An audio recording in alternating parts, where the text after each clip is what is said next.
Bonjour, bienvenue sur Vaping Post pour ce nouveau tutoriel sur les reconstructibles, comment réaliser une résistance en spire espacée. Cette vidéo fait bien sûr suite à celle sur les micro-coils que je vous recommande de regarder si vous ne l'avez pas encore fait. D'une part, le matériel que l'on va utiliser sera exactement le même, à l'exception d'une vis en plus éventuellement dans cette vidéo. Et une des méthodes que l'on regardera pour faire une résistance espacée sera de commencer par faire un micro-coil. N'hésitez donc pas à aller voir la vidéo sur le micro-coil avant de commencer celle-là, dans laquelle on va donc vous présenter trois méthodes pour faire une résistance en spire espacée. La première en faisant des spires espacées directement, la seconde en se servant d'une vis et enfin en partant d'un micro-coil. La première méthode que l'on va utiliser pour réaliser notre résistance en spire espacée s'inspire en fait largement de celle que l'on avait utilisée pour réaliser un micro-coil. On va donc prendre notre axe ici sur la partie 2,5 mm, on va placer le fil parallèlement à la tige, le maintenir correctement et si vous vous souvenez bien, dans la vidéo sur le micro-coil, je vous expliquais que quand on faisait les spires, il fallait bien garder la partie que l'on enroule le plus proche possible de l'amorce, donc la tourner plutôt vers l'intérieur comme ceci. On va faire très exactement le contraire pour faire des spires espacées et plutôt garder la partie que l'on enroule éloignée comme ceci donc de l'amorce. Donc au lieu d'enrouler avec le fil comme ceci, on va enrouler avec le fil comme cela. Sinon c'est exactement la même chose, ça va être un petit peu dur à faire devant la caméra. Là vous n'hésitez pas à faire des spires trop espacées, l'idée étant qu'elles soient surtout à peu près régulières. Mais si elles sont beaucoup trop espacées, comme c'est le cas ici très clairement, ça n'a pas grande importance. Là on a des spires à peu près régulières, on va dire, et beaucoup trop espacées. L'idée, et c'est comme ça qu'on va en fait avoir des spires régulières, et c'est la première qualité que l'on peut demander à une résistance en spire espacée, que les spires soient régulières. Pour rendre les spires régulières, vous allez récupérer la petite amorce ici, voilà, et vous allez simplement jouer sur l'élasticité du métal. On va bloquer la spirale vers le bas, elle est bloquée par la partie plus épaisse à ce niveau-là, et on va simplement rapprocher les fils, comme ceci, vers l'intérieur. Et directement, l'élasticité du métal fait le boulot et on a des spires qui sont déjà beaucoup plus régulières. Si on veut aller un petit peu plus loin et avoir des spires encore plus régulières et surtout encore plus serrées, vous allez pouvoir à nouveau reprendre la pince, serrer bien comme il faut le fil en tirant à ce niveau-là, donc la partie pince, recommencer l'opération comme ceci en tirant bien sur le fil et vous avez des spires espacées et régulières. Cette première méthode, elle mérite d'être la plus efficace, la plus rapide et la plus simple, sans aucun doute. Elle a malgré tout parfois ses limites, en particulier si vous voulez réaliser une résistance en nickel, qui n'a absolument aucune élasticité, vous aurez donc beaucoup de mal à jouer sur l'effet ressort sur la tige. Et également c'est un métal qui se déforme très facilement, comme la plupart des résistances faites avec des fils très fins, et quand vous allez installer votre résistance sur le plateau, les spires risquent de bouger et de ne plus être régulières.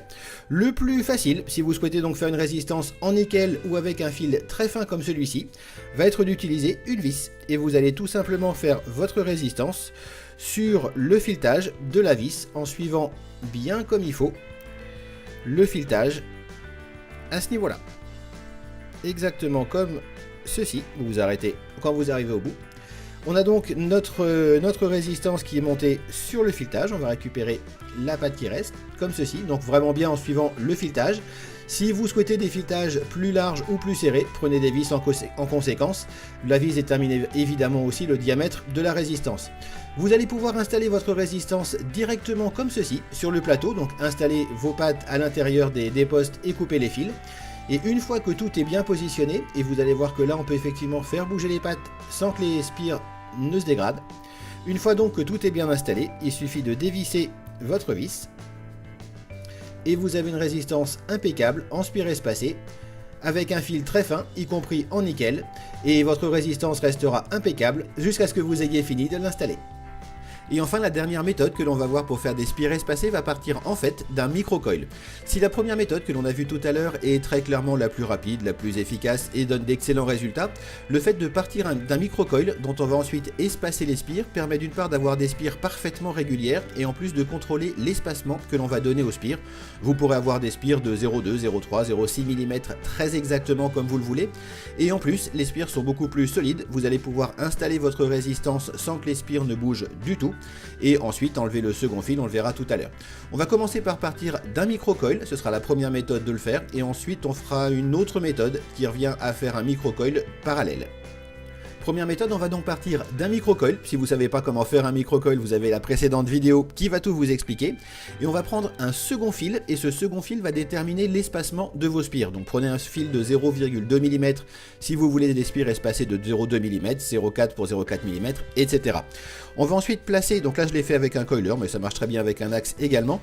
L'idée de toute façon est de bloquer ce second fil, parce qu'en fait on va le faire venir comme ceci, de manière à ce qu'il vienne en fait s'intercaler entre les spires de notre microcoil. On va donc le placer comme ceci. Donc là je suis entre l'amorce et la première spire, bien tirer à ce niveau-là, et continuer à enrouler en serrant bien, de manière à ce que notre fil vienne en fait s'insérer dans les spires du microcoil, très exactement comme ça. Faut bien serrer, d'autant plus que vos fils sont épais, évidemment. Et en fait, donc le fil que l'on rajoute là va venir écarter les spires de notre microcoil. Hop, ça glisse un petit peu, c'est plus facile avec une pince et sans la caméra. On va le faire comme ça, on va essayer d'aller jusqu'au bout. Là, ça résiste un petit peu, je vais prendre une pince, comme ceci, de manière à avoir une bonne prise pour que le fil vienne effectivement bien se mettre entre les spires de mon microcoil. Très exactement, ça donne ceci. Le gros avantage du coup, c'est que là les spires sont espacées de manière très régulière, et surtout on a un montage qui est très solide. Vous allez pouvoir installer votre résistance directement avec donc le second fil toujours en place, et une fois que votre résistance est prête, vous allez pouvoir la ressortir comme ceci.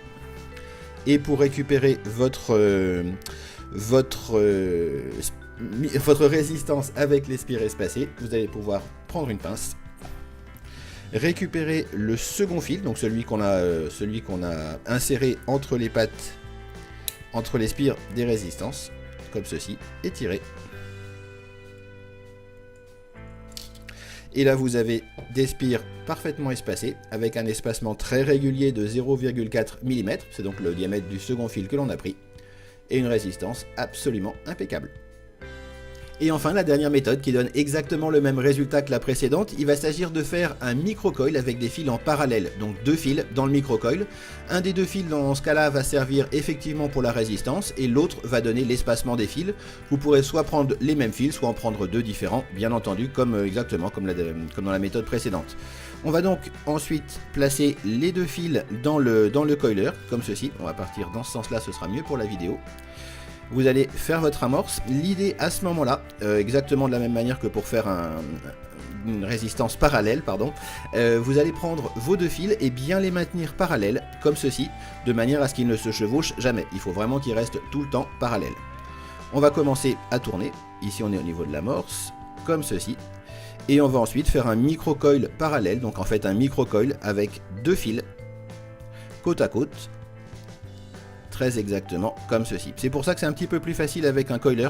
Là en fait je maintiens bien comme il faut le fil avec la main gauche de ce côté là pour qu'il soit bien parallèle, et je me contente de tourner le coiler comme ceci, et vous pouvez aller jusqu'à la longueur que vous souhaitez. Une fois que c'est fait, vous allez pouvoir manipuler votre résistance exactement comme on l'a fait avant, et ensuite exactement de la même manière aussi, vous allez pouvoir récupérer une des deux pattes de la résistance comme ceci. Ici on va prendre les deux, tirer les deux fils de manière à enlever les premières spires qui étaient très moches. Ensuite retirer un des deux fils. Ah je me suis même piqué avec, c'est pas très grave. Prendre un des deux fils, tirer, ça va donc enlever le fil d'espacement comme ceci. Oups.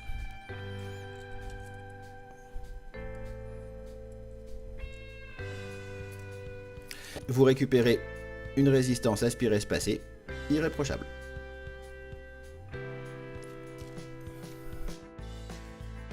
Et voilà, vous savez tout sur la réalisation des résistances en spire espacées. Les méthodes que vous avez vues dans cette vidéo se valent, à vous de trouver celle qui vous conviendra le mieux, tout simplement. Et avec un tout petit peu d'expérience et d'habitude, vous verrez que c'est très facile de faire une résistance en spire espacée parfaitement régulière. Si vous appréciez ces vidéos, n'hésitez pas à vous abonner à la chaîne bien sûr, et vous pouvez retrouver sur Vaping Post l'ensemble de l'actualité de la vape, ainsi que les tutoriels, les guides et les dossiers. Il me reste à vous remercier d'avoir suivi cette vidéo, et toute l'équipe de Vaping Post se joint à moi pour vous souhaiter une excellente vape.